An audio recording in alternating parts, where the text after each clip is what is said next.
Se cumplen en estos días 26 años de la tragedia del Challenger.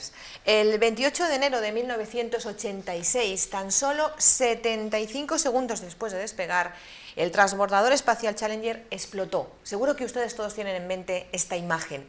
Hoy queremos recordar esta efeméride que conmocionó en su día al mundo, porque se retransmitió por televisión, porque fue algo totalmente inesperado, y queremos recordar cómo fue que pasó, cómo se vivió aquí en la estación que tiene la NASA en Robledo de Chabela. Para eso hemos invitado hoy a nuestros estudios a Carlos González, que entonces era jefe de operaciones de la NASA en el centro de Robledo de Chabela.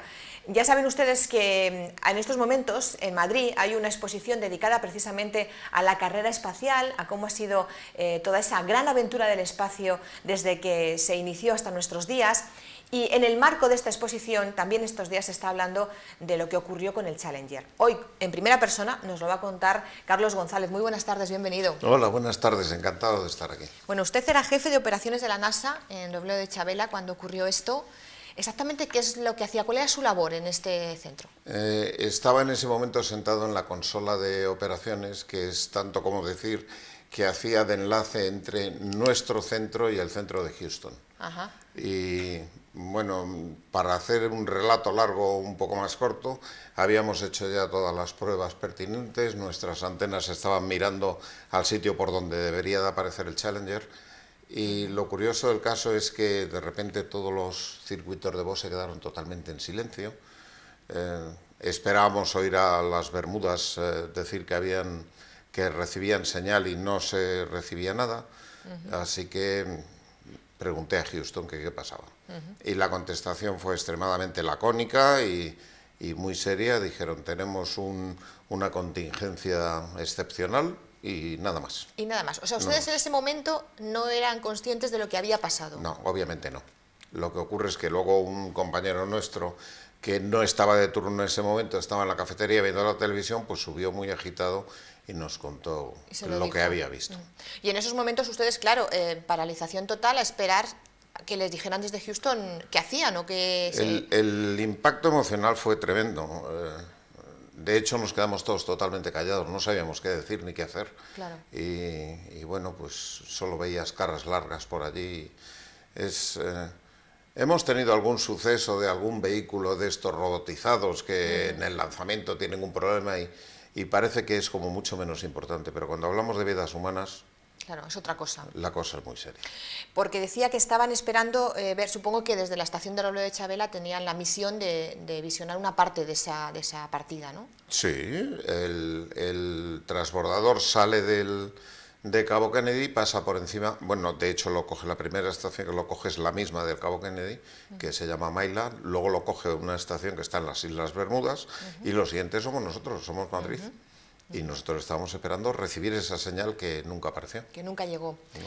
¿Qué pasó exactamente? Bueno, se ha dicho mucho, se ha escrito mucho y ya yo creo que está bastante explicado, aunque creo que al principio hubo un pequeño silencio informativo en Estados Unidos, vamos, digo pequeño por ser un eufemismo, pero cuéntenos allá todo lo pasado, ya creo que se sabe todo, ¿no?, lo que ocurrió. Digamos que la certeza al 100% es muy difícil tenerla porque sí, todos los objetos que habría que haber analizado para llegar a la conclusión exacta de las causas, pues se destruyeron en la explosión. Pero lo que sí es cierto es que se creó una comisión investigadora de personas muy conocedoras del tema y tras los estudios efectuados, creemos que por lo menos al 99% o algo más sabemos qué fue lo que pasó. ¿Y qué fue exactamente? ¿Nos lo cuenta? Es que cuando pensamos... En un lenguaje asequible. Voy a tratar de ser lo más didáctico. Cuando hablamos de Florida, sí, pues la gente piensa en playas, en sol, en un tiempo maravilloso. A nadie se le ocurre pensar que en Florida en enero, pues por las noches puede helar. Y de hecho puede hasta nevar. Bueno, pues la noche anterior al lanzamiento, justo esa noche, hizo muchísimo frío, nevó. Entonces los estudios posteriores demuestran que una de las juntas de goma que estaba en uno de los cohetes sólidos se deterioró debido a esos cambios bruscos de temperatura. Cuando salió no hizo lo que tenía que hacer. dejó escapar gases muy calientes, los gases muy calientes rompieron el panel central Y explotó todo. y explotó. ¿Se podría haber evitado? Difícilmente. Lo que es obvio es que después del análisis, ahora los métodos de seguridad y las pruebas que se hacen en las juntas son muchísimo más exhaustivos. Luego, el que se produzca un accidente similar es muy, muy improbable, pero en aquella época, ¿quién podía pensarlo? Claro. Y porque, claro, también, yo no sé, todo fue muy rápido, no sé si hubo algún momento de alerta de algo falla, porque decía yo 75 segundos Sí. despegaron y a los 75 segundos aquello desapareció. Sí, pero No hubo momento ni de reaccionar, ni de tenemos un problema, no dio tiempo a nada. No tuvo que ver nada con lo del Apolo 13, esto fue una cosa totalmente diferente. Esto, cuando llegó el momento álgido de la explosión, yo creo que pilló de sorpresa absolutamente a todo el mundo. No había nada en los datos de telemedida que dijera que había algo ningún anormal. problema. 7 tripulantes en el Challenger, creo que además era, no sé si estoy equivocada, el primer vuelo en el que iba una persona civil. Correcto. Una mujer, creo que era una profesora, ¿no? Profesora de instituto. Ajá. Claro, todavía es un drama que fallezca cualquiera, ¿no? Pero, sin duda. Pero quiero decirte, un civil, la primera vez que va, que llevan además a hacer... Sí. ¿Qué va a hacer el Challenger en este viaje? Porque el Challenger tuvo otros viajes ya. El Challenger había tenido muchos viajes previos, lo que ocurre es que esta misión era una misión más científica que las previas, iban a hacer una serie de estudios. Una de las cosas que NASA promueve mucho en este tipo de vuelos es que pide a los estudiantes de institutos y de universidades que propongan experimentos para hacer en el espacio.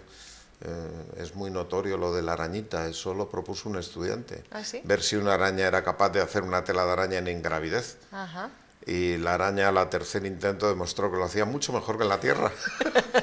Estaba más cómoda. Sí, vamos, hizo una araña, una tela perfecta. Entonces... La verdad es que cuando ocurrió esto, decía yo antes, se vio por televisión, era la era ya de la televisión, sí, con se lo vio, cual, sí. claro, el mundo entero se quedó impactado. En Estados Unidos no digamos, que fue tremendo. Y decía yo antes que hubo un apagón informativo al principio, ¿no? Es que no se sabía lo que había pasado.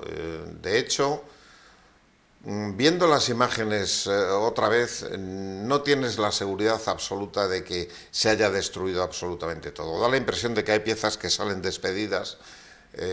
La parte de la cabina de los astronautas está extremadamente reforzada, con lo cual en un principio también se pensó, bueno, a lo mejor a ellos no les ha pasado nada. Ya. Y lo malo es eso, lo malo es que probablemente no les pasó nada, pero cayeron al mar desde una altura muy, muy, muy alta y a esa altura y a la velocidad que bajaron, golpear el agua de mar es como golpear el cemento. Claro, esto evidentemente son suposiciones porque a ciencia cierta no se supo lo que pasó con los pasajeros del Challenger.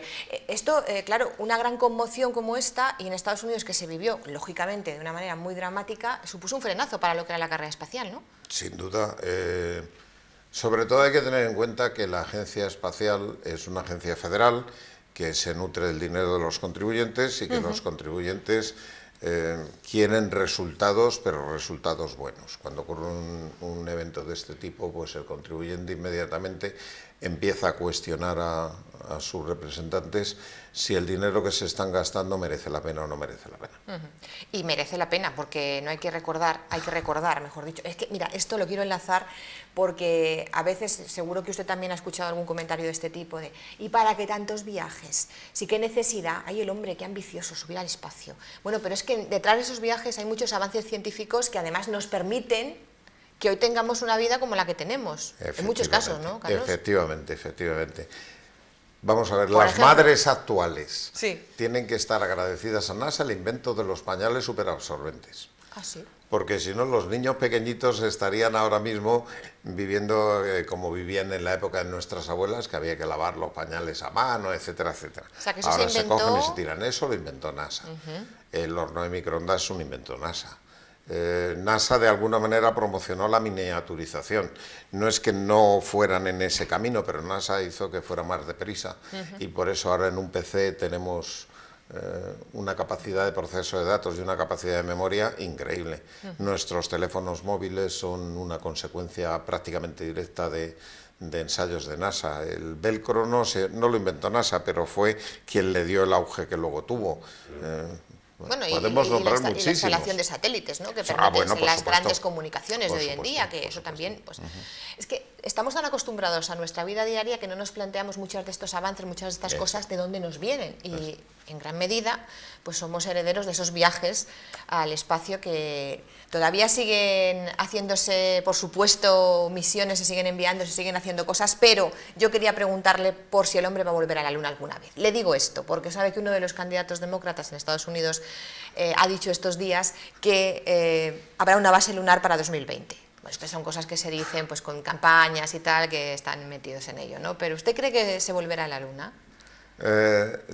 Mi opinión personal es Sí. que la Luna tiene poco que ofrecer Que en ya el está momento todo actual. visto. Hombre, sabemos que tiene algo más de helio 3 que la Tierra. Si en el futuro el helio 3 es un elemento que en la Tierra es imprescindible, habrá que ir a buscarlo a donde haya que ir a buscarlo, y eso implicaría volver a subir a la Luna. De no ser por eso, la Luna es poco económico el hacer un viaje a la Luna. O sea, comparado lo que cuesta con la rentabilidad, Exactamente. no merece la pena, según Y ya no usted. es una cuestión de prestigio, porque a la Luna ya hemos llegado. Así que yo lo dudo, pero vamos, el que lo dude no significa nada. También ha dicho el señor Obama que en la década de los 30 quiere mandar una nave a Marte, una nave tripulada que den una vuelta al planeta y que vuelvan. Yo personalmente no entiendo muy bien cómo se va a hacer un viaje de 8 meses de ida y 8 de vuelta para llegar al planeta, dar una vuelta y volver, y no bajar. ya. Pues parece como un Como que desatino, no tiene ¿no? sentido. No, bueno, de todas formas hay tiempo, lo mismo el Exactamente. proyecto, a ver en qué acaba. Tenemos una estación espacial que no sé si mucha gente conoce, bueno, supongo que sí conocen de su existencia, pero quizá no calibran lo que supone una estación espacial como esta que hay ahora mismo en el espacio. Cuéntenoslo usted. Bueno, la Estación Espacial Internacional, primero, es una colaboración internacional, que eso es imprescindible en todo el futuro de la exploración espacial. Ya no por la crisis, sino porque cualquier cosa que se lanza al espacio cuesta muchísimo dinero, y hay pocas naciones que puedan permitirse ahora mismo el lujo, pues, de enviar cosas por su cuenta y riesgo. Entonces, la cooperación internacional es imprescindible, pero es que además los experimentos que se realizan en ingravidez también son muy importantes. Se ha constatado que los cristales de montones de elementos son mucho más puros cuando crecen en ingravidez que cuando crecen en la Tierra, como es lógico además. Entonces, de ahí pueden salir cristales para hacer láseres mucho más precisos, y hay investigación a nivel de proteínico, y a nivel de medicinas, y a nivel de... Qué interesante. Es muy interesante, pero quizás se conoce poco o se divulga poco lo que se hace, ¿no? Quizás sería más, Pues yo creo que sí, yo creo que más necesario contarlo, ¿no? Yo creo que lo que pasa es que como la Estación Espacial Internacional está compuesta de múltiples módulos, Ya. cada módulo pertenece a un país, yo creo que su propio país da dentro de su país la información que le interesa, y nosotros de momento no tenemos ningún módulo, y espero que no lo tengamos nunca, porque si no nos vamos a quedar a cero del todo de dinero. Porque es costosísimo. Mandar un me módulo figuro. ahí es increíblemente costoso. De momento yo creo que en los planes del nuevo gobierno no está, lógicamente. Bueno, tenemos que ir despidiéndonos, no sin antes recordar una noticia que estos días hemos dado, una noticia sobre las muchísimas solicitudes que se habían recibido para presentarse a cursos de astronauta de la NASA. Sí. O sea que todavía ni catástrofe, bueno, el Challenger, claro, está muy olvidado, y además lo que decíamos antes de comenzar la entrevista, ha habido muchos viajes al espacio y en comparación pocos desastres como este, afortunadamente. Pero todavía hay mucha gente que quiere ser astronauta. Pero para eso NASA ha tenido que hacer una convocatoria. Claro, claro, claro. O sea, que es que la gente pensaba que las condiciones para ser astronauta eran como las que empezaron en el año 57-58. No, claro. Y ahora la cosa es muy diferente. Claro. Y claro, cuando se han enterado de que las pruebas físicas no son tan exigentes, de que lo que realmente importa es tener una titulación adecuada, pues sí es cierto que se ha presentado mucha gente. Pero teniendo en cuenta la población de los Estados Unidos, no es tanta. No es tanta, ¿no? No.